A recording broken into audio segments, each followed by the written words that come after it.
Noon, good afternoon, everyone. And welcome back to the Ramsey County Board Workshop Part 2 of Part 1. This morning, we had the opportunity to do a workshop on understanding state hospital utilization and rising costs in Ramsey County. And this afternoon workshop and presentation will be on state operated services, direct care and treatment. Just a courtesy reminder that this board meeting is recorded and is live streamed on Zoom webinar. There will be no votes taken during this workshop. So let's start as introductions of commissioners and presenters around the table, then the rest of the room. So I will open up with introducing myself, Rainey Moran, Commissioner District 4. Tara Jevonson, Commissioner District 1. Mai Chan, Commissioner for District 6. Peterson Mercury, Commissioner District 3. Sophia Thompson, Social Services Director. Eric Adelson, Transitional Liaison Director for Direct Care and Treatment. Charles Goff, Manager in Social Services. Ian Zimmerman, Assistant Ramsey County Attorney in the Civil Commitment Unit. Nadir Abdi, Deputy County Manager, Health and Wellness Service Team. Lynn Becker, County Manager. I'm Sylvia, Director of Policy and Chart. Myself, adult mental health initiative. So we have seven services now. Back up to the front. We're the sixth planning specialist, social services. Cindy Walker, Deputy Director of Social Services. When planning managers, social services. Angela Young, Association of Minnesota Counties. Danny Johnson, and that's the system. Just a journey program. Christy Thompson, planning, planning and consultant. Also. Combination cocktails. I'm happy I was, or division director of services. Directly behind you. Francis Oh, wait a minute. Control Health and Wellness Service. Matt Clark, Health and Wellness Reporting Room Supervisor.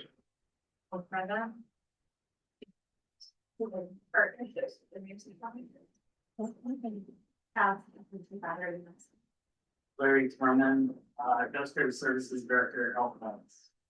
Similar, intro planning manager. Back over here. Yep. Janelle White, Controller Health and Wellness Service. Katie Molinaire, social services deputy director. Immediately, social services admin. Melanie Lee and project officer. Thank you all for being here. I would be amiss if I don't say welcome, former Commissioner Nicole Federer. Good to see you. Okay, so this session is a continuation of this morning's workshop on the state operating services. This afternoon, we'll give an overview of the civic commitment process. We'll review key trends and rising costs tied to the work, then discuss the challenges we're facing and with strategies to address them. With that, I would like to turn it over to the presenters. Thank you very much, Chair Moran, Commissioners, County Manager Becker. As was mentioned, a reminder, our goals for today's workshop, they were shared at this morning, and so we're not going to repeat all of the goals. But excuse me, they should look familiar. We hope that this morning we were able to frame up the county's role and some of the challenges being faced with our state operated services landscape. In all of this, we hope you hear the importance of improving our system for the residents in need of care. This afternoon, we're going to share some of those trends we're seeing in this space around the individuals being served and the costs connected to their care. We'll take a closer look at significant increases in the cost of care, as well as the challenges of discharging individuals from state operated services. So this morning we talked about what some of those barriers were. We'll talk a little bit about those when discharging, even when they technically do not meet those qualifications. We have Ann Zimmerman from the Ramsey County Attorney's Office. We'll review the commitment process and the complexities of those cases. We have Eric Adolphson, who is still with us, and he'll talk a little bit about some of our statistics. And Angela Youngerbird will discuss the work of the Priority Admissions Task Force, the steps being taken to address the challenges in our systems and the opportunities for counties to consider for future improvements. So before we jump into the detailed information about a specific group of our clients and some of the cost information, this is a very brief overview of the commitments. Now, on this slide, you're going to see where we have 5 different level of commitments. This demonstrates the full umbrella as they're related to state operated services. The next couple of slides will focus on our mentally ill and dangerous population specifically. So think of this as it's not a full continuum of care, but there are the options, right? When a person is civilly committed, these are the options. And again, Anne will dig into that a little bit more when she talks about her work. Eric? Thank you, Dr. Thompson. On this slide here, we see the number of civil commitments that have happened over the past decade, where we see the number of civil commitments for mentally ill and dangerous people literally doubling in a 10-year span. If we think about the number of people discharging from forensics, that has remained static. It's about 3.3 individuals discharge a month, but the need for the bed continues to rise, which creates a kind of a backlog of individuals. We do see some minor fluctuations, as you can see in there, particularly a notable dip in 2021. This is actually pretty, the correlation of this is a little kind of difficult to opine specifically on, but it's very consistent with other data that we see around other commitment types, largely felt or believed to be kind of a fallout or from the pandemic, right, where we saw kind of a lack of engagement and our kind of ability to connect with people during that time. So just a kind of a natural artifact, we believe, of the pandemic. Nonetheless, we continue to rebound into the highest levels we've ever seen, with just roughly 60 or a little over 60 people being civilly committed mentally ill and dangerous this last year. The structural increase this is a structural increase that is not a temporary variation, and we do believe that this trend will continue into the future, which really highlights the need for downstream interventions and how do we really get a hold of people, hold of this problem that we're seeing, to prevent this trend from continuing to increase. So I'm going to jump back in with our forensic mental health program services and our MIND clients. As the number of commitment orders have dramatically increased, fewer Ramsey County individuals are being served at our state forensic hospital, which specializes in care for those who are mentally ill and dangerous on that level of commitment. This graph right here highlights a growing gap between the need and system capacity, which directly impacts access, wait times, and length of stay. At this time, I'm going to pass to, or we'll pause for if there's a question, and then after that, we'll go to Anne. Any questions? Yes, so we have our needs are going up, but the number of folks being served has gone down. Can we maybe have a sense as to what's contributing to that? I'm sorry, one more time. So that we have an increasing trend of more folks that we are referring to this program, but a decreasing number of people who are being served by the program. Do we know what's happening at the state, that we have less slots available to us instead of more if our need is increased? Commissioner Jevon, yes, we do. So we know that people are entering the door, but maybe they don't need the tail end of the program. So the forensic mental health program, right? So they enter through Anoka Metro Regional Treatment Center, which is the kind of the initial. But if we're able to do those discharges, or if they're not committed mentally ill and dangerous, right? And that final commitment, or it's not final, that's not the proper language. The indeterminate commitment, thank you. Then we're able to do that diversion. Okay. And so for individuals who were not able to divert because they have this specialized of those 5 different commitment levels, this level, typically we need to see a longer term of treatment. It's not treatment that can happen within a year and sometimes even 2 years. Indeterminate truly does mean indeterminate for many. So let me re-ask my question. The number of folks that are being served is going down. Is that a success on our end Or is that a lack of space at the state's end? I'd like to respond to Or is one that. driving the other? Commissioner Jevon Singh, we've made concerted efforts to work with our state partners to look at provisionally discharging individuals into community settings when they're ready and able to do that. So essentially, there have been discharges that have occurred over the last several years that has reduced those numbers. But again, I think overall system strain is also a factor, but Ramsey County has made concerted efforts to work on discharging folks out of the hospital when they're ready for community integration.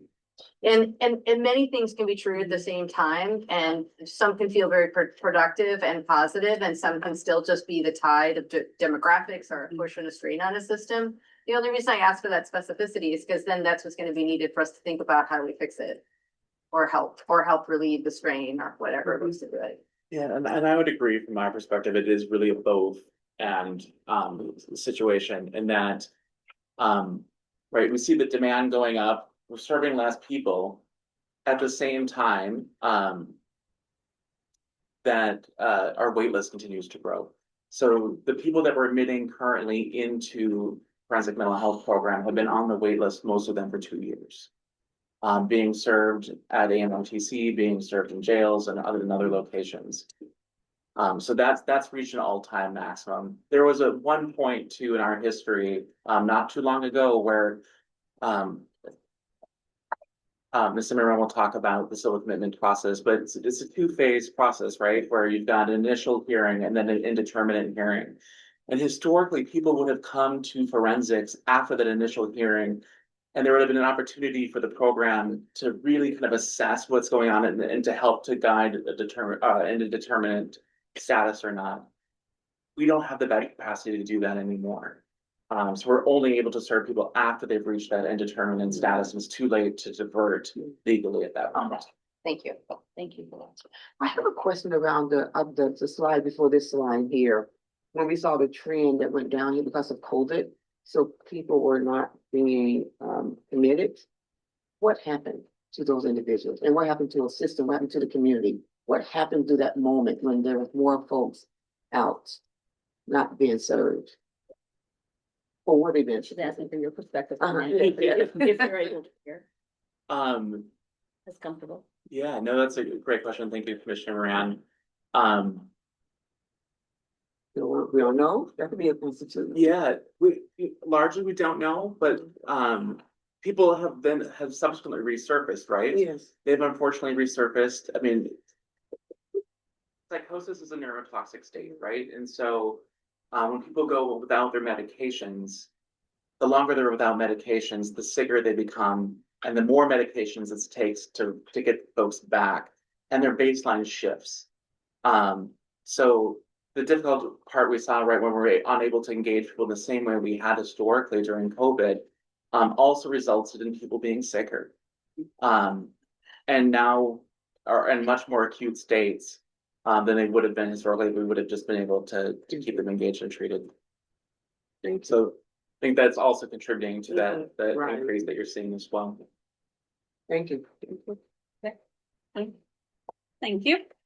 So for those who don't know me, I'm Ann Zimmerman. I've been with the county attorney's office here only 3 years, but I've done civil commitment work for 14 years. I also work with our Rule 20 overlap cases, which are our criminal incompetency clients here in Ramsey County. I'm also a representative on the mentally ill and dangerous reform task force. So we've talked a lot about this information over the last 2 years on that task force. And our report just recently was approved. So we've done a lot of work. But what I really want to share with the board today is I listened to this morning's session, and it seemed that there were a lot of questions about how do we get somebody the help they need, and why are they so acute, so sick by the time they reach a legal intervention point. For regular commitments, so those are MI, CD, and combinations of those, you're typically getting these individuals from a hospital. And as we know, our hospital beds have only decreased over time in our community providers. And so our community hospitals are only holding people who have that acute level of need. And so they're very mentally ill. And then those hospitals are only petitioning on those individuals who are refusing voluntary help, who won't take the help that's being provided. Then pre-petition screening here at the county is also reviewing to determine whether or not that individual meets criteria and whether there's a less restrictive alternative. Then my office reviews to see whether there is a less restrictive alternative and if it's legally sound. Then an examiner, a court-appointed doctor, looks at it independent of the doctors at the hospital, and then ultimately the court. So when you're talking about what individuals meet commitment level of care, they are the most acute individuals who are not able to cooperate enough with voluntary services to meet their needs. My mandate under any determinate commitment is always to look at the least restrictive alternative. And under the law, that least restrictive alternative is not always what many of the providers would say is probably going to be the most successful option to them. Those of us in the field know of the sequential intercept model and how that frequently prioritizes an early intervention with a level of care that will help. The sequential intercept basically says that the better and earlier the intervention, the more successful it'll be over time. My law is written the opposite. When they get to a point that they are so ill that they are that final point of legal intervention, I'm still supposed to consider the least restrictive alternative. So this morning when you heard about Jordan and Derek and how they cycled through some of those moments, it's not because we were saying this didn't work last time and we're not going to try it again. It's because it might work this time and that's the least restrictive alternative. And that's my obligation under a determinate commitment. Now, if you switch to MIND, mentally ill and dangerous persons, this is a totally different analysis because if they meet criteria and we file a petition, it's up to the respondent, the client, to prove that there's a less restrictive alternative. So we don't file these cases on individuals who might meet criteria. We file them when there's really no other option because it is the most restrictive liberty intervention we can do for a client. And so much of the burden is placed on the client to show that they're now safe and they're now able to be in a less restrictive setting. So while the numbers, you saw some of the numbers, we talked about those on the task force a lot. I suspect a lot of those numbers were increasing because during COVID and during the George Floyd incidents, people were not going to hospitals. People were not going into treatment facilities. Many facilities were closed. So you weren't seeing these cycles because there was just no one really available for that time. Their acuity went up and the acuity of our individuals went up. And we missed some of those points to intervene for our persons to avoid a higher level commitment like this. When we get to MIND commitments, we're basically saying there's no other option. We've exhausted everything. And I want to emphasize dangerous, mentally ill and dangerous is not a punch. It's not a kick. It's not somebody who's had a few issues in and out. It's not somebody who's been involved in the criminal justice system. This does not mean that justice involved justice involved persons. It usually does, but it isn't conclusively that.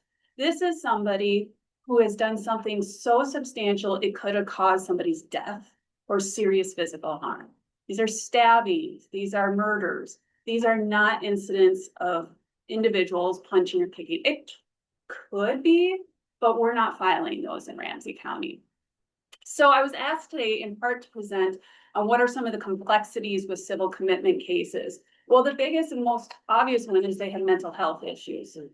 You go from a variety of resources in the community, you've already tailored it down or narrowed it because of that mental health. Then you start adding on chemical use and they have this comorbidity. You're looking for patient autonomy, so you want the patient to engage. The research tells us if they're engaged, they're more likely to be successful. So we don't want to just dictate, we want to work.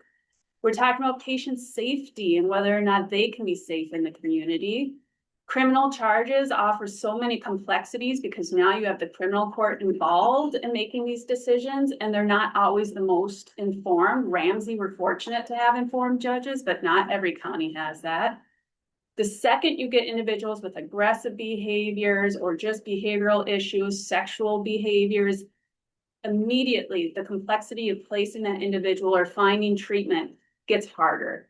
The lack of treatment options for that individual's treatment needs gets so complex, it's really difficult to find placement, treatment, or some kind of supportive housing for that individual.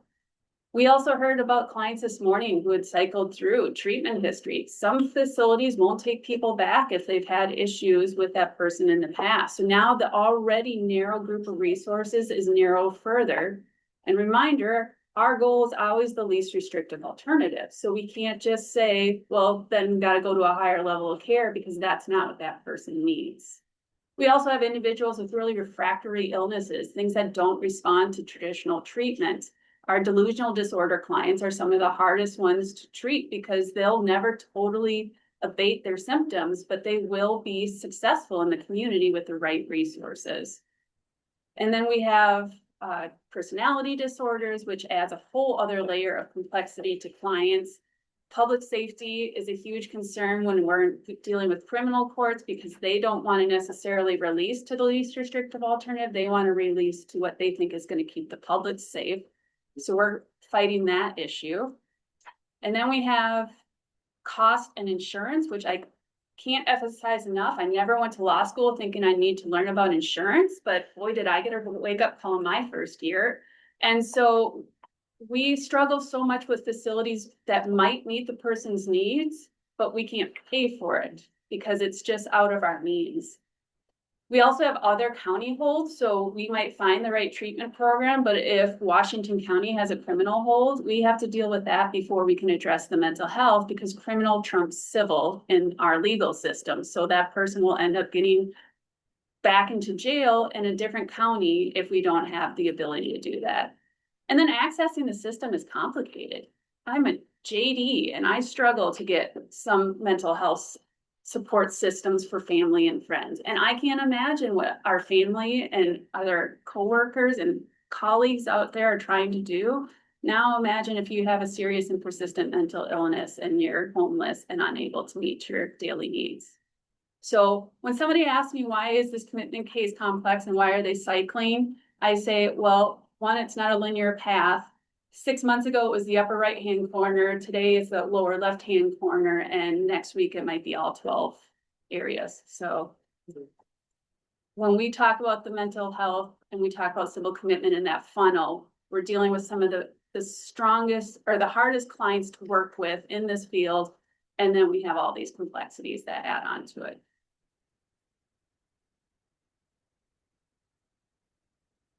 Thanks, Ann. Ann's gonna stay here. You might have some questions that come back, so feel free to think about them and come back, but we're gonna shift just a little bit on that final note of the cost.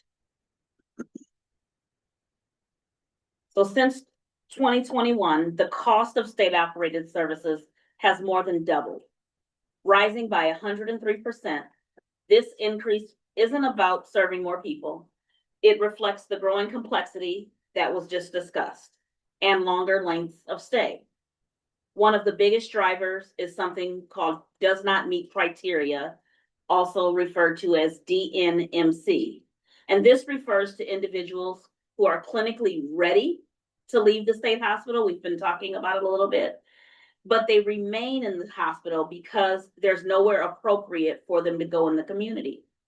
So even though they no longer need that hospital level of care, I'm reiterating myself, they continue to occupy beds and the system continues to bear the cost. There are some discharges that we have more control of more than others. If the client is waiting to get in a higher level of care or has an upcoming criminal court case, we have no other option. They cannot be placed in the community. Not meeting criteria costs alone have increased by 266%. They are now over 50% of the total cost, which shows how significant the discharge challenge has become. The other major contributor to this trend is increasing costs to the county for client stays. There has been a 46% increase in cost for DNMC stays at Anoka Metro since 2022.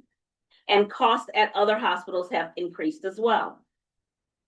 Among the financial responsibilities, when clients are in the hospital, we are responsible for 100% of the cost of those DNMC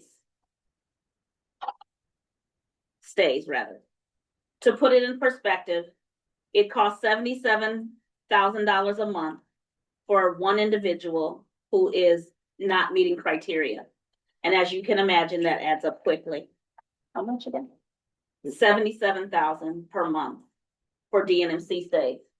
That's not individual. For one person. I'm sorry, that's not individual. That's individual. Sorry, Per person. for per person. Per person. In 2026, we're spending more than ever to serve relatively a small number of individuals. What this tells us is that the issue is not just volume. It's that people are staying longer because the right community placements and supports are not available when they need.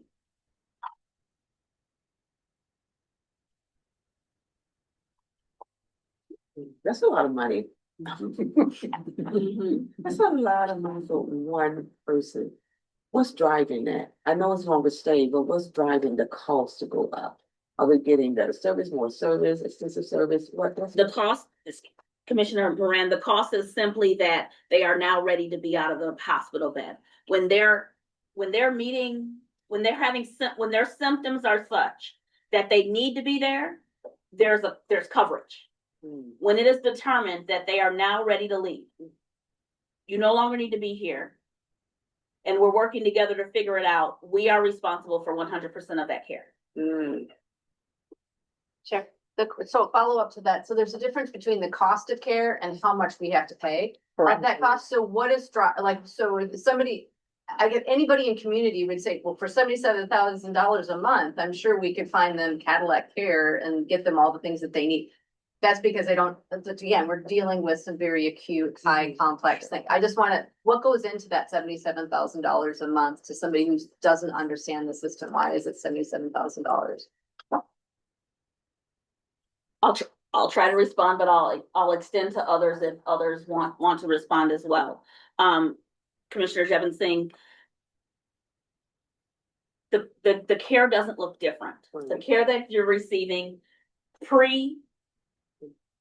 being pre-symptomatic, or when your symptoms are more acute, and once you're considered stabilized, and it's saying, we now at AMR, we have done what we can do for you at the hospital to stabilize you. You are now at your baseline. There's not a difference in the care that they're receiving at the hospital. Please. Sure. Hello, good afternoon. Angie Underberg from the Association of Minnesota Counties. The cost of care, the daily rate for every direct care and treatment facility is established on an annual basis. It's issued through a bulletin by now the executive board. Previously, it was the DHS commissioner. And it is a cost-based rate. So essentially, it is the totality of cost to run the state hospital system divided out by capacity. And that is in the most simplistic terms. So as capacity goes down, but costs of operations remain high, that is, I mean, you will see an increase rate. So it's essentially the total cost of care for providing that service. That's how they determine their rate. Now, there is a very complex formula behind it, but that is the most simplistic way to talk about how do we establish that a day of care is $2,400, right? That's essentially how they do that. So who's covering the other costs when it's needed? The state, the federal government, who's covering the costs? Because now, once they're able to go into community, we're covering 100% of that. So when they're So meeting. who's covering the other costs? Commissioner Moran, so if I understand the question, it's who's covering it before they no longer, that is state appropriation. So the state of Minnesota provides the dollars to fund the state hospital system. And so it is for those days. So it goes back to 2010, I think, 2011, somewhere around there. There was a change in state policy that said, instead of the state covering all of the costs for every day that a person's in the hospital, Once they no longer meet criteria, we're going to charge counties, the county that they came from, a certain percentage. Over time, that percentage has increased now to 100% of the cost of care. So over the years, the legislature has made decisions about how much of that daily rate is borne onto the counties to be responsible for. And if I could add to that, part of that as well is AMRTC changed from more of a longer term hospital for the metro to a short acute hospital level of care. So even now, the cost of care, it's only 100% the first 30 days. And then after 30 days, the county is already contributing 20%. So even if that client still requires hospital level of care, DCT has changed that cost of care breakdown specifically for AMRTC because they want to encourage a discharge promptly. How's that working out? I mean, we can encourage it, it's not a bed for them, or place for them to go. Good. Commissioner Moran, I would say I know I'll be talking about priority admissions here in a bit, but some of the things that we've seen over time is for those individuals that can be discharged more rapidly, counties are making that happen. But for an individual who has such significant needs and there are no community resources, a county truly can't make a service happen in the community that doesn't exist. And so it makes it very difficult. So I do think in the very beginning, the intention was to incentivize counties to respond more quickly. I do think that has happened. But that does not eliminate the fact that there are not options in the community for some individuals to be safely living in the community. And adding to that, when you have does not meet hospital level of care, we're talking about hospital acute level of care. We're not talking about whether or not they're stable enough necessarily for the existing step down programs that are in the community. I know this morning there were a lot of questions about gaps, and that's one of the resource gaps is somebody might not need hospital level of care, but they're not ready for an IRTS or they're not ready for a board and lodge, but they're not acute, but they're not quite there yet. And there's no in between. Seriously, Thank you, Madam Chair. I have a question then about costs, and you mentioned this earlier about health insurance. Does this raise to a level where my understanding of if similar to if they're in a correctional facility, then their health insurance is they no longer are eligible for medical assistance? And is that why we have to pay for 100% of the cost? Because again, this seems like it's a health related piece, that you would imagine that health insurance would cover it. Well, Commissioner Zhang, thank you for the question. I'm still not an expert on insurance, nor will I ever be. Part of our issue, and I'm hoping Angie will jump in, but part of our issue is many of our clients who go to AMRTC are on furloughs from jail. So they're still technically in custody. And I believe medical assistance won't necessarily kick in because they're still in custody, but I don't know about the rest of the clients. So Commissioner Zhang, it's an excellent question. And one that really all states deal with when we're talking about our safety net system of hospital for our most vulnerable and acutely ill individuals. Any hospital over 16 beds for mental illness is considered an institute of mental disease. And then therefore, we're not able to bill insurance. And so even though the person may be medical assistance eligible, those hospitals cannot bill because of a federal law that is still standing. And so there are some exceptions that a few states have been able to make for that. I know there is discussion at the federal level about possibly changing that, but the IMD, so Institute of Mental Disease exclusion, means any state hospital above 16 beds cannot bill for that service for Medicaid. And so you will see state hospital in Minnesota back in 2005, the state developed a number of 16-bed facilities across the state called community behavioral health hospitals. They can bill for services there, but you can only bill insurance if they meet medical criteria. So at the date that the person no longer meets medical criteria, so DNMC does not meet medical criteria, you can't bill insurance. So they're using that designation as a marker, as an acuity marker and a clinical marker that's both financial and functional. Yeah. I was just reading that, when we look at behavior health, for it to be fully integrated into the mainstream of health information technology, right? That it's not to have a more coordinated, integrated care system, that behavior health is not aligned with the medical part of it. So it's that disconnect, you know. So is that a federal thing, the state, or what? How can we change that? I mean, who would we need to speak to on it? We're able. Commissioner Moran, I mean, I'm assuming you want me to Yes, answer. ma'am. So back in 2010, the HIPAC Act was developed, and that's national, and that was really bringing on electronic health records, primarily focused on primary care, hospital care. And the healthcare industry has come a long ways in terms of interoperability of healthcare records. We still have a long ways to go when it comes to behavioral health records. So I do think that there are many of our hospitals do have interoperable records. So we see that in the community, where if a person is in a community hospital, we can get those records fairly seamlessly. I know that the direct care and treatment has been advancing their electronic records as well to facilitate that kind of communication. We just have a long ways to go yet as a society. I don't have an answer Okay, no, to your question. that's the reality of It where is. we are today, so.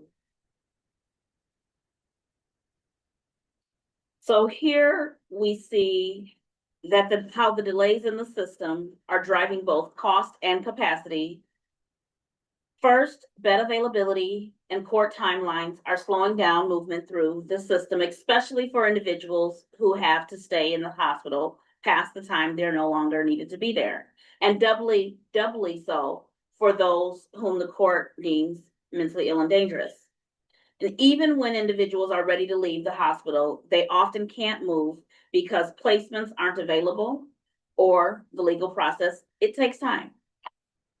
As a result, people are staying in the hospital much longer than intended. In fact, the average length of stay for people who do not meet criteria for treatment is 357 days, with some staying over 2 years. In comparison, individuals who leave when they no longer need treatment stay in the hospital 33 days on average. The difference highlights how discharge barriers, not treatment needs, are driving the length of stay. And just a handful of individuals are waiting for placement at St. Peter for their criminal court charges right now. But they put further pressure on the system capacity. At Anoka, AMRTC, DNMC accounts for over 52% of our cost in 2025. A significant portion of those costs are concentrated among individuals who are considered mentally ill and dangerous. While they represent a small share of the total population, just 8 out of 77 DNMC clients, they account for 37% of the DNMC cost. One last little point. While we are increasingly more successful in finding placement, the community, nearly half were placed 10 days or less last year. We hope to continue the partnership with the state to overcome the structural barriers that leave clients in a place where they're not getting the care they need, sometimes for more than 1 year. Commissioner Jefferson. Well, I would just say, so in my mind, I kind of trying to get my head around having navigated the different levels of care within behavioral health. And one of the things that has always frustrated me is that having worked in older adult care, we have every step down possible, from independent community living to at home, to assisted living and skilled nursing facilities and secure dementia units and all sorts of things. And people can float between them as their acuity levels float in and out. So we have that level of step down. And what's frustrating for me when I hear this is the idea, if there isn't a placement for somebody to go, like from like that high acuity to the next level, maybe it's like, you know, as you see it, maybe a skilled nursing facility to a assisted living within the same facility, they're stuck there for a year. If they're there and there's no alternative place, is there no way for the state to alter the programming they get to meet the need that they need while they're there, while they're in that holding pattern? What I mean is, even if I had to live in a physical skilled nursing facility, but I should be able to go to assisted living, could not the actual services that I'm getting day to day meet what I would need as my care progresses or my, and that's more of a programming than a cost question. I mean, I'm just curious about that. I just wonder, does anybody have any idea, a beat on that? Commissioner Jevon Singh, I was on the MIND task force, and what you speak about is exactly what the county partners on the task force proposed, which was the creation of essentially a multifaceted community so that an individual who isn't constantly moved from place to place, is unsuccessful and has to start all over somewhere else again, but has that continuum of care all within an area in the community. The state is, at this point, they were not interested in being that provider to provide that. So the hospital setting at AMRTC, they have their units are set up a certain way, and while the treatment modifies with the individual, if they do not meet criteria, it's not like a step down for them. They're still in the same level of security. They don't get privileges. They don't have additional outings or anything along those lines that you would see in a more traditional step down program. Well, and again, just to get to the specificity, so it's not just a building beds, it's a programmatic decision. Meaning it's not just a physical issue of there's a 16-bed moratorium, this thing, that thing, it's programmatically, there are other ways we could address some of the issues. Again, I mean, all of these are gonna take 1,000 whacks at, and we're gonna get there slowly, but I mean, even for those individuals who are currently there, one would think we could improve their situations by giving them appropriate level care, even if it's in a more restrictive environment. One would hope. Commissioner Jevon Singh,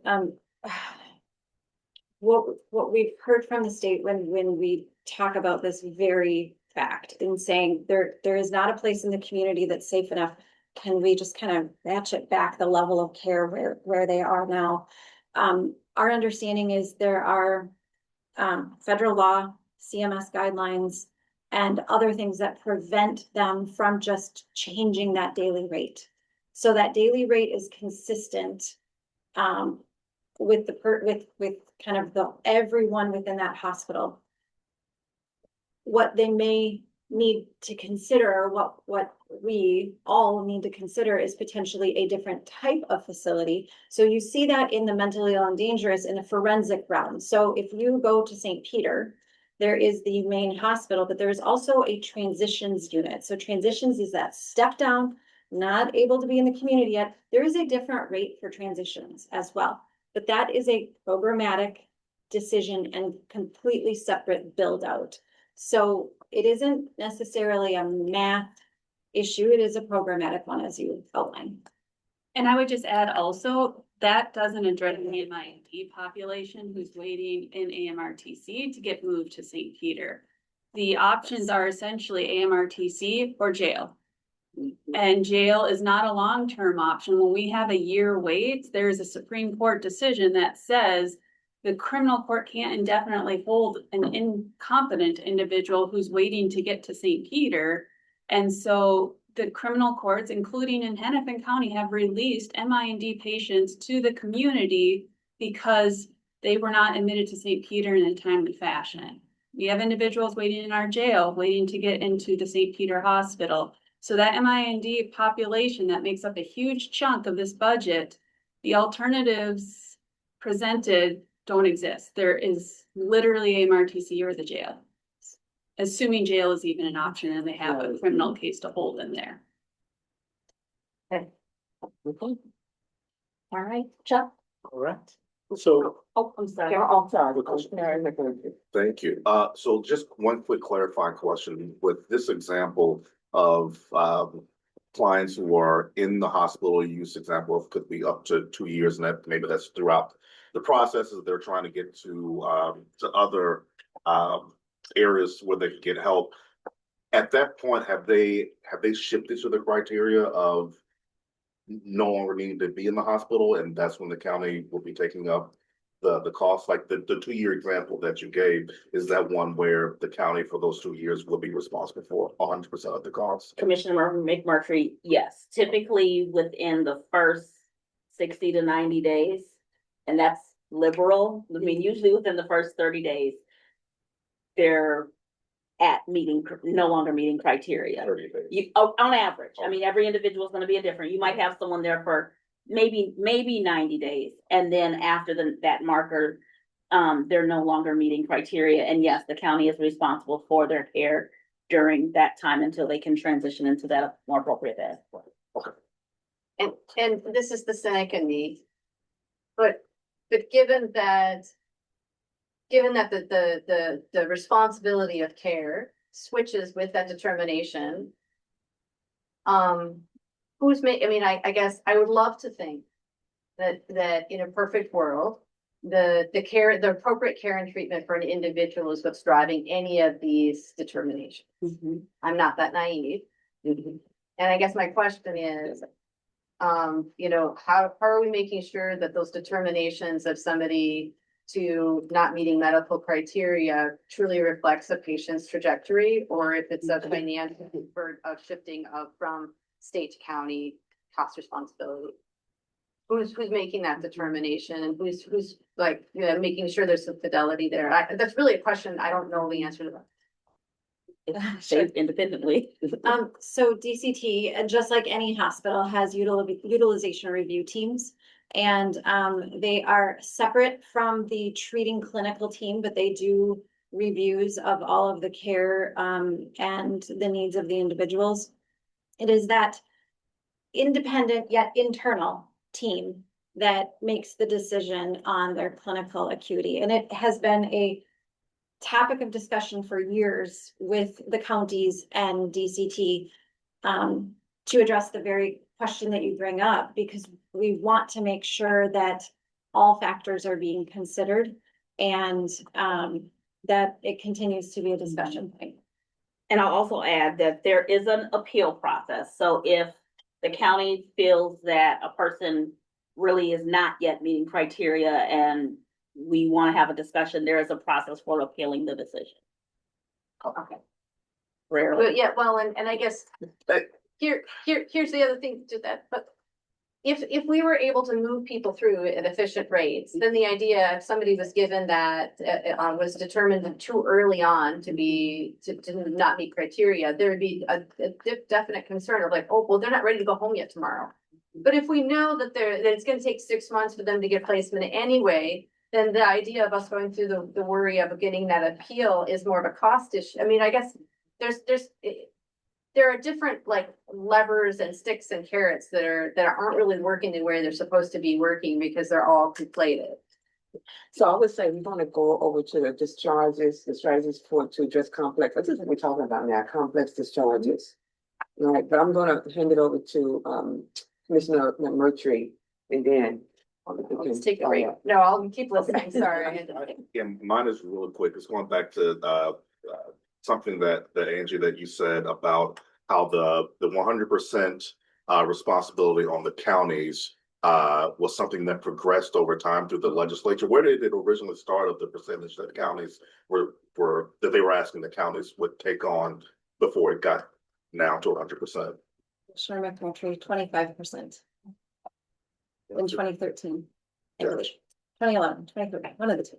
I only ask that because it makes me think back to the conversations last year as we were dealing with the disability waiver and how it's starting at, I believe, 5%. And the concern of eventually they're going to get us to the point they want us to cover all of it. So it's very telling to hear where it started and where it is now. 15 years ago. And Commissioner, that was part of our legislative strategy, was to put a cap. Yeah.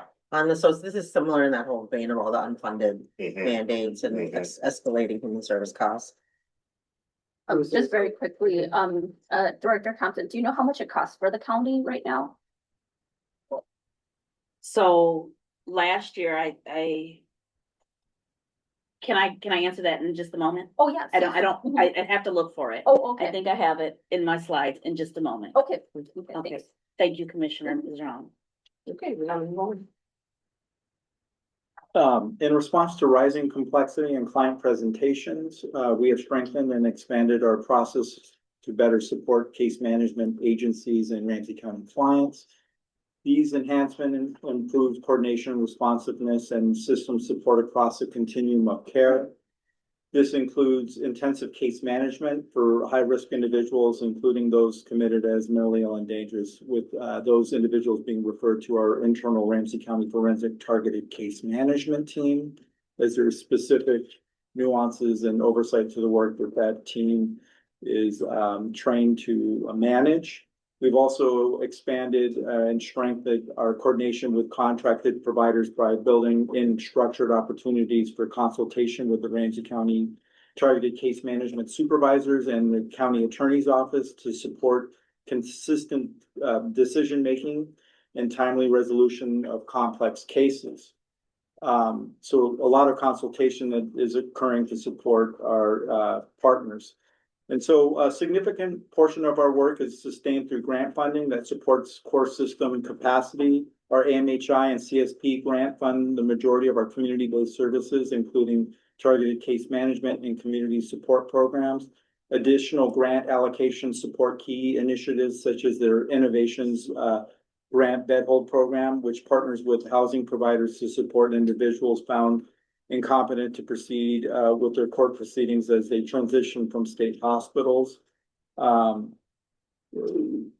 that, we've developed partnerships with our housing providers, offering training and consultation to prepare a client for discharge, with the whole hope that we're reducing recycled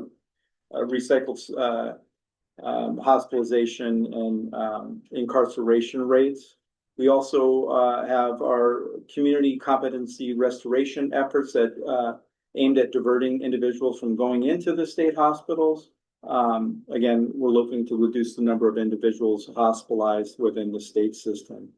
So within our utilization work, we've received grant funding to support a dedicated min-choices assessor and financial eligibility specialist. These roles help improve the timelines of assessment, strengthen benefits coordination, and support more efficient transitions from state hospital. While these investments are critical to maintaining capacity and reducing system strain, they do not fully address existing gaps, and continued reliance on grant funding presents a risk to long-term system stability. So with that, I will, Before Angie goes. yeah.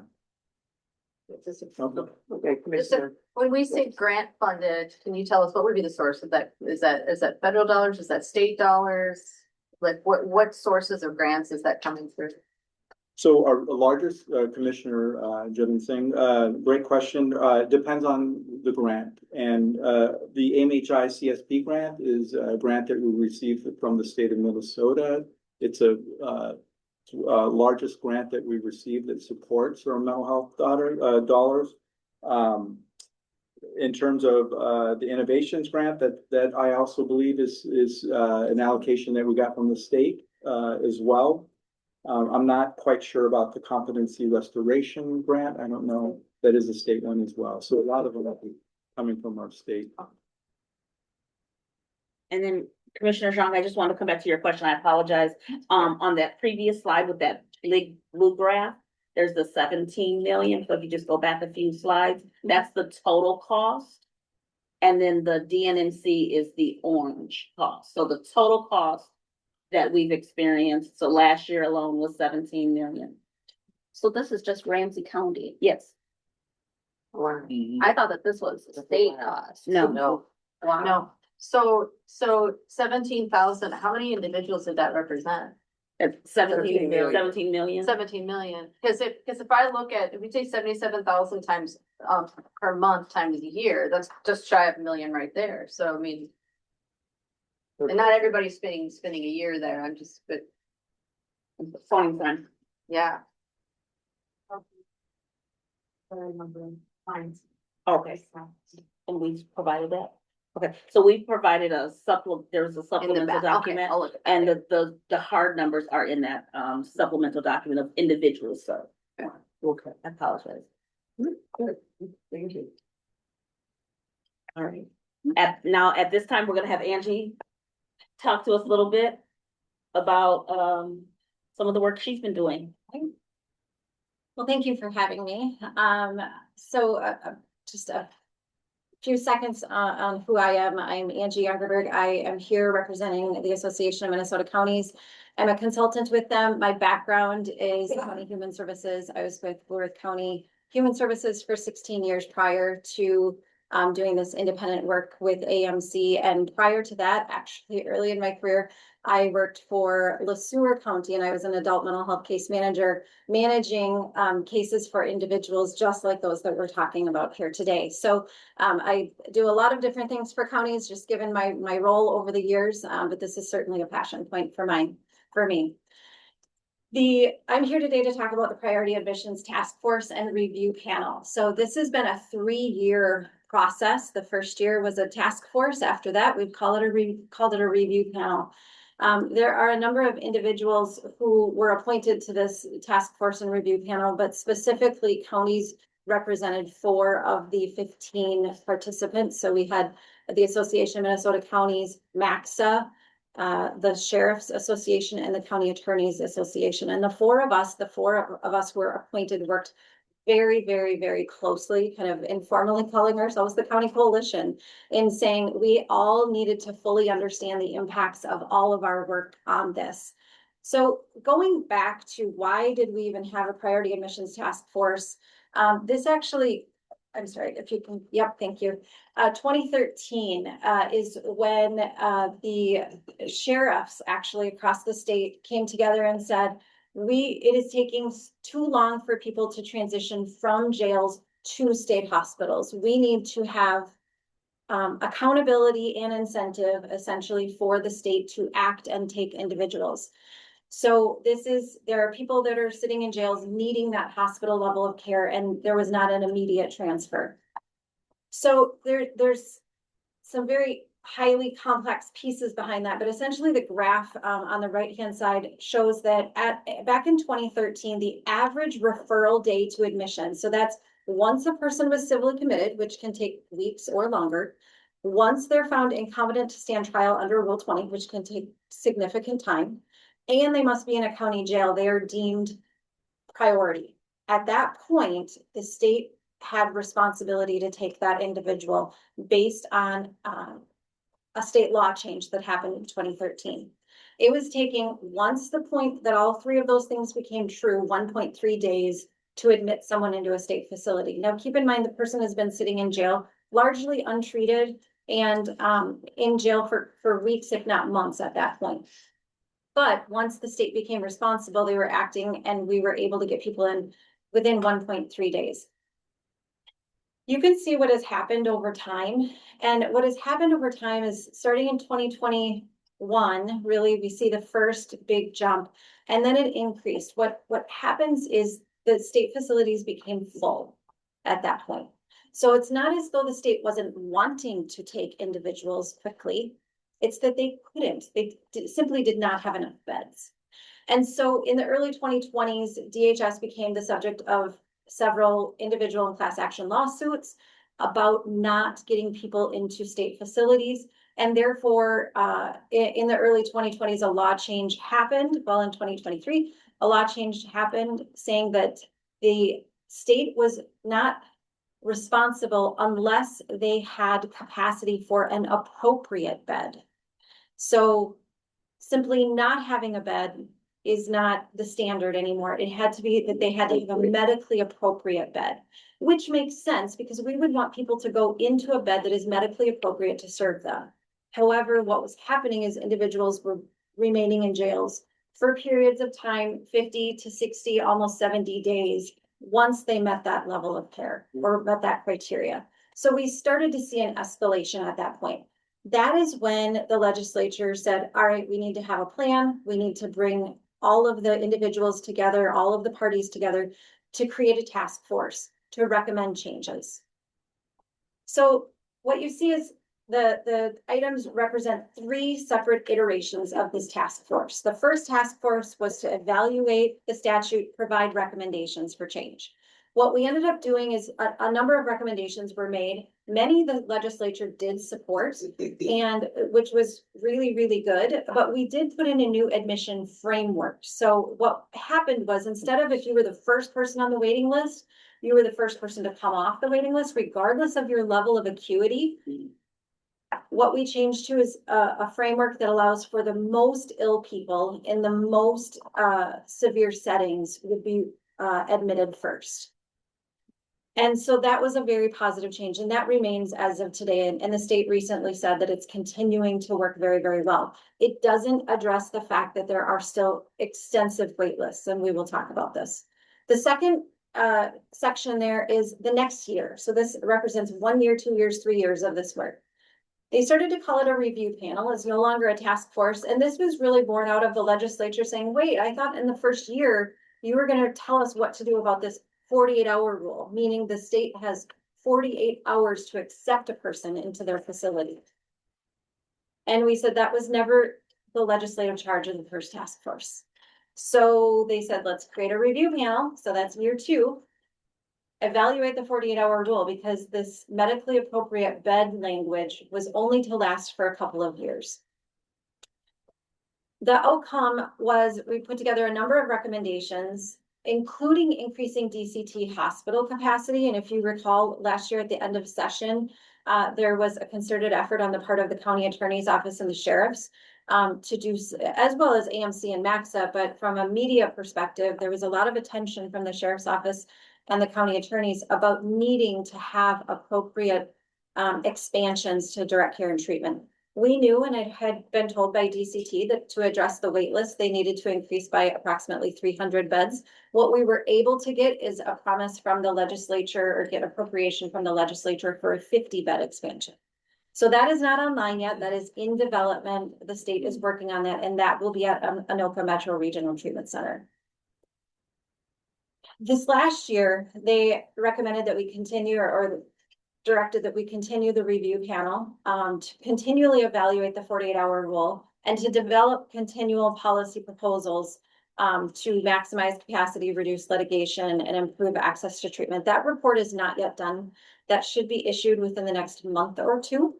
I will say that we have complete consensus at this point from all members that the gaps that you had talked about this morning has to be elevated. There needs to be a level of care that exists between hospital and community that simply does not exist. That is not bound by a constraint of time, and that does serve the needs of individuals that have higher acuity and higher behavioral needs.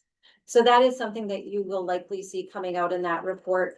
But we could not come to agreement on if the 48-hour rule should remain. Counties feel strongly that the 48-hour rule should remain because it does put accountability and the responsibility on the state to have capacity, where the state and others' perspectives are, it's not attainable because of the lack of capacity, so therefore they shouldn't be held to that standard. So ultimately, we're trying to get to the same goal. We just have slightly different pathways to get there. Next slide, please. So in these next slides, they're very data heavy, and there's some narrative on there, so hopefully you can reference that if you need to at a later date. All of this data is statewide data, and this is all coming direct from direct care and treatment.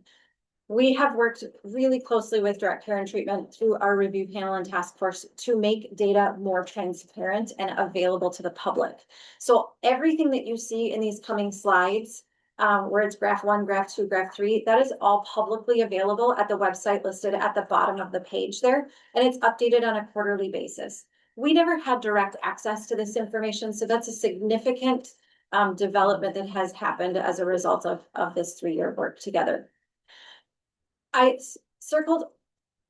you. I circled the forensic services and Anoka Metro Regional Treatment Center because while we're interested in all of the referrals and admissions that happen to all of these programs, we're acutely focused on forensic services and Anoka because those seem to be the most intense and the most backlogged areas that counties experience. They're also the ones that produce the highest financial responsibility to counties. So 36 referrals happened in this quarter. So it's fiscal year 26, quarter 3. So the first of the year to May or March 31st of this year.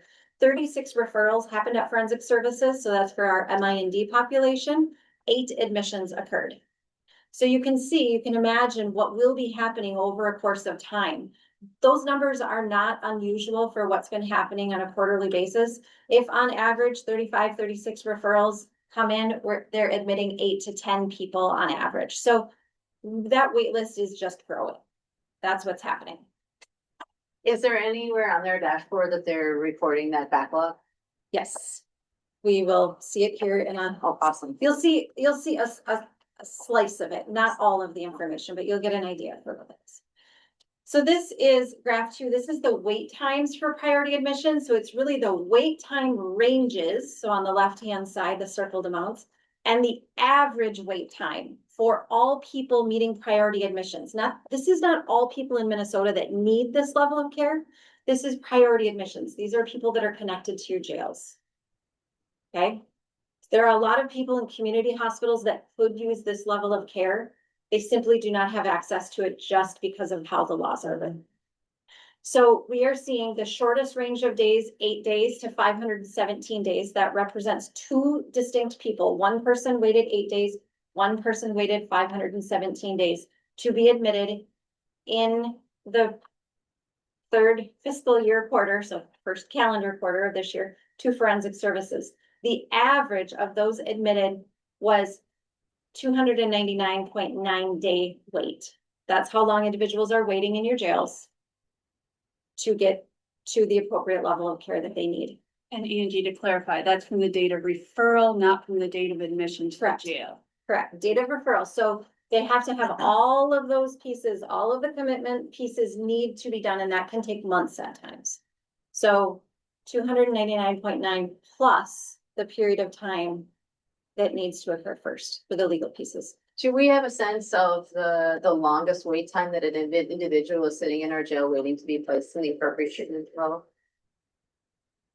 Commissioner Jevonsing, I don't have the exact date offhand, but I know there are 2 clients I know of right now in the jail who've been in the jail over a year waiting, and that's just for their MIND.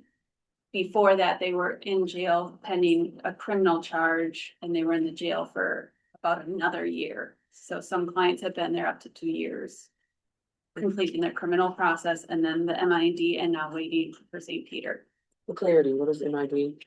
Mentally ill and dangerous. So they're waiting admission to St. Peter's Forensic Mental Health Program. And so they're waiting in jail Yes. with mentally ill and dangerous. Are they in isolation or are they with the general public? It's a whole nother. That's a. To answer your question, Commissioner Moran, it depends. So most of the clients, Ramsey's mental health services in the jail are better than other counties, I will say, and I do think they do a good job of maintaining folks. There are some individuals, though, yes, who have spent a significant amount of time in segregation, but not all of them. So they are able to be in general population, but it is still a correctional setting with limited treatment. All right. Next slide. Thank you. So this 3rd graph is the waitlist totals and average wait time. Now that kind of sounds just like what we talked about, but this is the total number of people on the wait list as of March 31st. And so that is it's the average number of days. So all of those individuals on the wait list are waiting an average of 217 days. For Forensic Services, 31 days for ANOCA, and you see the number of wait lists. So 28 individuals waiting in that quarter for Forensic Services. ANOCA is 19. I will say on average, our data on ANOCA has improved statewide, but ANOCA changed their admission criteria where they no longer take someone who is committed as MIND directly anymore. So they used to. And so those wait list numbers for ANOCA used to be much larger than they are now. And really, that was the most significant change that happened. And so instead, in the past, someone would come from your jail to Anoka to be treated for a while, then to St. Peter to forensic services. They're now, if they're committed as MIND, they're not being accepted at Anoka anymore. So you have to wait until a bed opening in St. Peter. So the data looks better. I'm not sure as though it's really truly better for people. So you've seen both of these slides already, but I wanted to put them on here just so you can see that back in 2013, we were talking about 1.3 days was our wait to get into Anoka.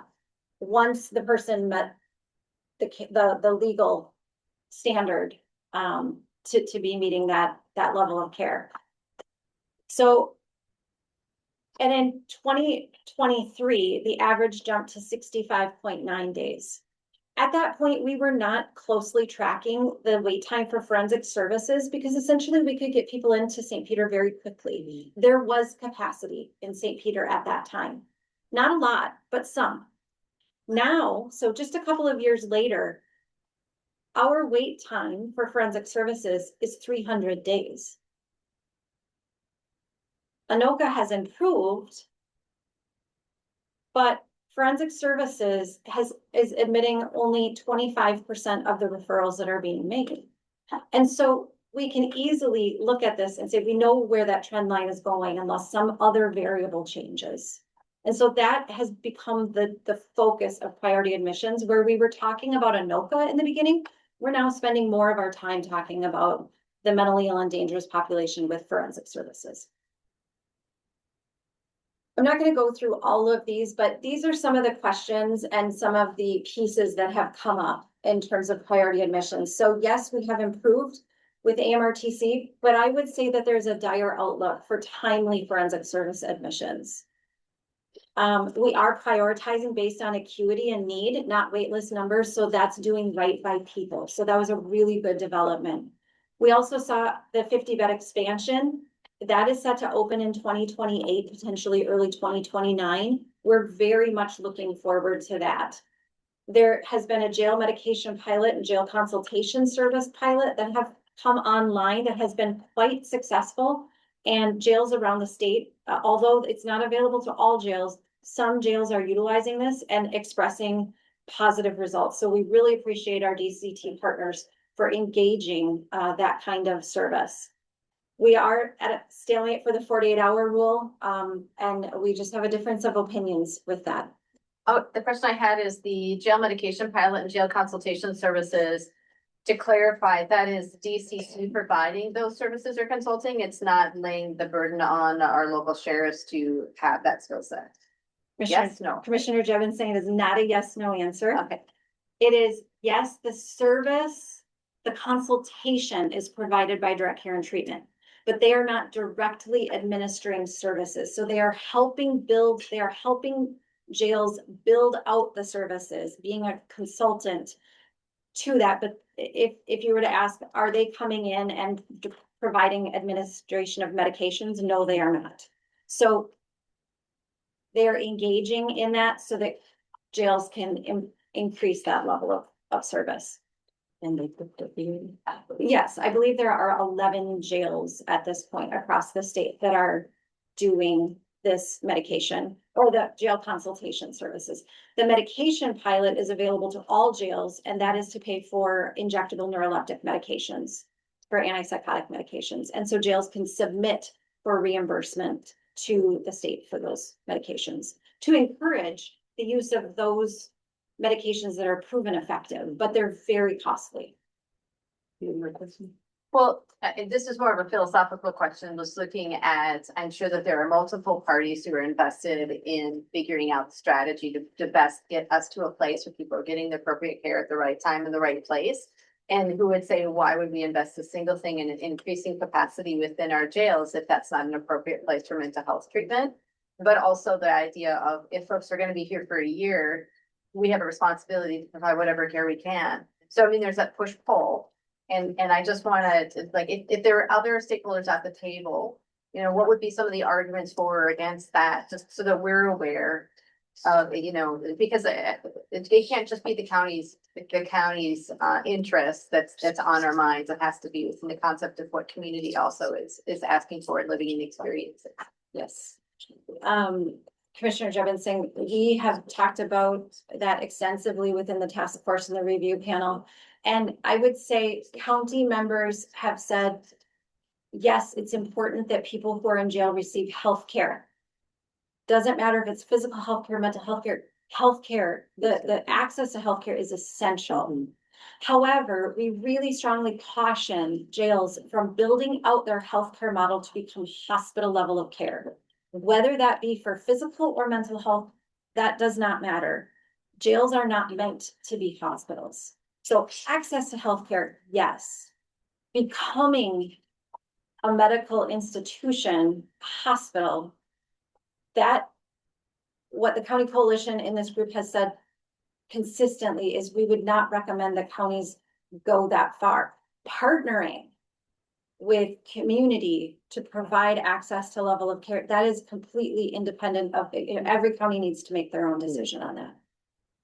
It's a give and take of pulling. Okay, listen to, This last slide is just difficult decisions for counties. Really, the first one, do jails expand psychiatric treatment services? If so, to what degree? It's the question that we just talked about here.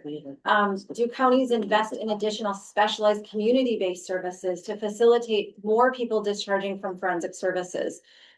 Forensic services, so St. Peter, the mentally ill and dangerous, that average hospitalization time is 7 years. So it takes on average 7 years for a person to go through that program.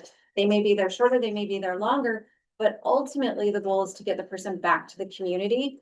And what is the county's role and really level of investment? And that is an individual county decision as well. So there are a number, I mean, these are philosophical questions to really discuss. And I would say counties across the board are doing this. I would say, in my opinion, Ramsey County, just given your size, your volume, you are ahead of many other counties in having these discussions. You have a stability in terms of the number of people needing this level of service, whereas you have a smaller county, they may have one person every 5 years that meets that, does not meet criteria. So they go from 0 expense to 77,000 in a month. Like that, you just have more volume where, believe it or not, even though your trajectory is upward, it is more stable, it's less volatile. So you are facing these questions probably earlier than some counties are. and that is the question before us. So as we wrap up our afternoon, we look at where do we go from here and what are the opportunities? We talked extensively about the challenges, and I'm sure you all have some thoughts on where some of those opportunities are. Some of you in the room may even have some thoughts on where those opportunities are. And so there's a need for additional step down opportunities in the community. I think that's clear. And when I said, earlier, there are pieces of the puzzle. We have pieces here and there are gaps. Right? There are gaps that maybe haven't been leveraged or haven't been leveraged enough. We need to build out additional residential placements and housing providers. So to your point, Commissioner McMurtry, do we have enough? What is the capacity? And how do we make sure individuals who are interested and want to do this work have the support to be able to do the work so people can be in the community? And then there's the workforce considerations, specialized skills and training to remain to do this work and pay. Improvements in our medical assistance process to expedite coverage and needs for services. I'm really excited about the partnership that we have with financial assistance services and the work we're doing with our aging and disability services to make sure that we are ensuring that medical assistance is turned on at the right time and that waivers are available as soon as possible for individuals who need them. I won't, with little time, I won't read through the rest. And so our opportunities for advocacy and partnership. collaboratively, I think that there's an opportunity to think about what legislative action is needed. We talked a little bit here today about some of the legislative changes that have impacted us. Are there things that we would want to put forward as a county body to for different considerations? One example is the dollars we pay. So that 17 million, so Angie, as she explained, direct care and treatment has an operating budget. The 17 million that we pay for those individuals goes into the general fund. It doesn't go back directly into the continuum of care. Is there an opportunity there? Is that something we should be looking at? That we ensure that the dollars that the county is investing into our individuals who need this level of care, that money cycles back into the continuum of care.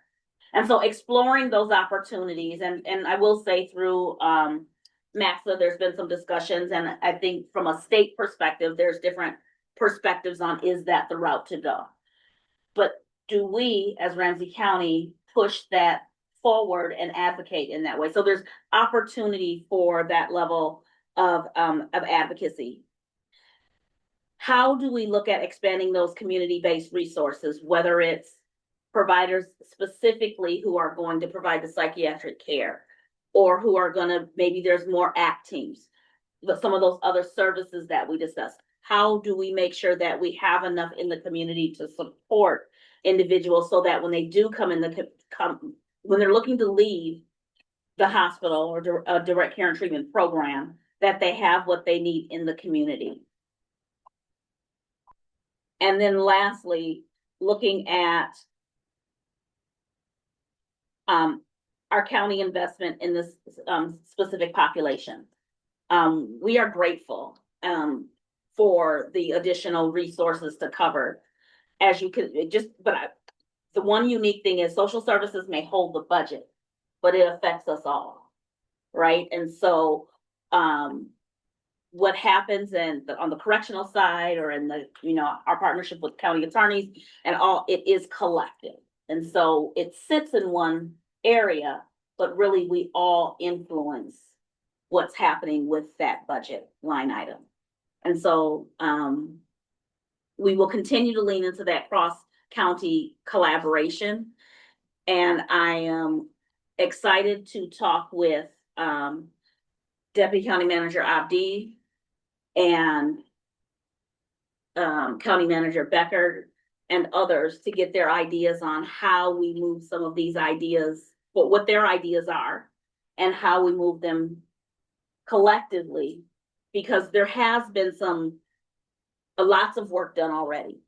And sometimes it happens in smaller pockets. And so how do we come at this from a countywide approach?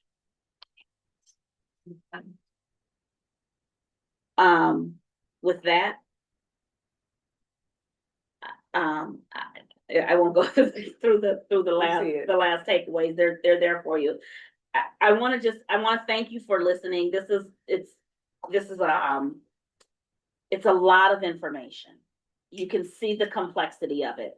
No one person can know it all. And I want to thank Angie, Ann, and Eric for coming and sharing their expertise. While Ann sat on one task force and Angie sat on the other, and we didn't get deeply into the task force that Ann sat on. We could maybe do that another time. As you ingrain yourself and really understand, you get that complexity, and no one individual can know it all or do it all, and we must come at this together. So thank you all for being in this with us. It is tough at times. We won't point fingers because we're all impacted. Our residents are impacted. And so with that, thank you. And I turn it over to you, Commissioner Range. Commissioner Song, we have like 3 minutes. And I'll close it out. Yeah, this may be a longer and broader conversation, but I'm assuming, Andy, since you mentioned other counties' experience with with budgets that can be very volatile. And also knowing that, you know, this may be more like a regional piece too, like, are there broader conversations working across different counties, to serve, this population? That we can work on as a metro? Got an AMC question? So there are different conversations that are happening.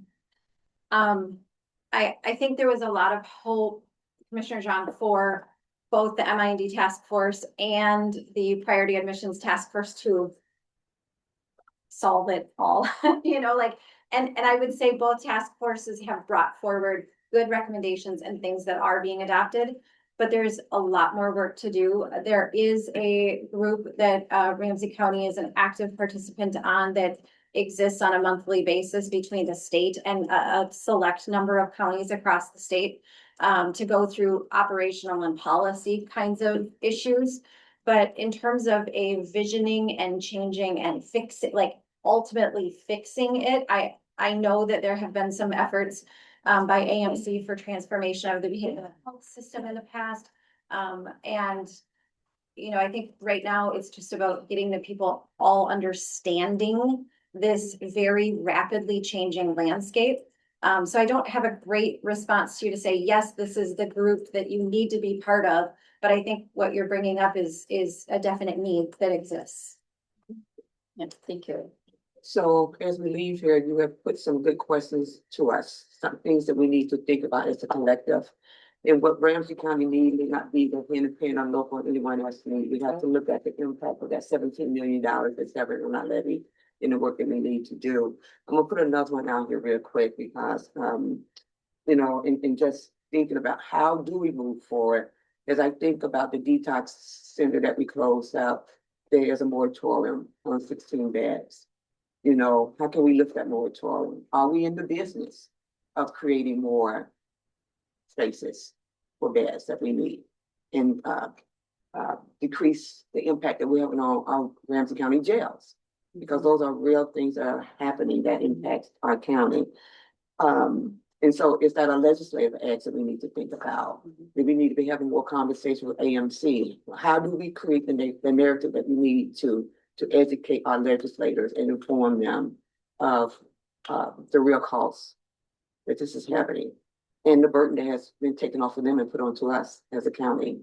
And that in within that is going to our taxpayers. So we have some things before us and let's keep it all in mind. We can't do this in our own silos. This is something that we have to continue to do together. So we look forward to more conversations and more work on this as we go into 2027. Thank you all for all your work and your leadership. And thank everybody back there for all your work that you do for Ramsey County. Thank you.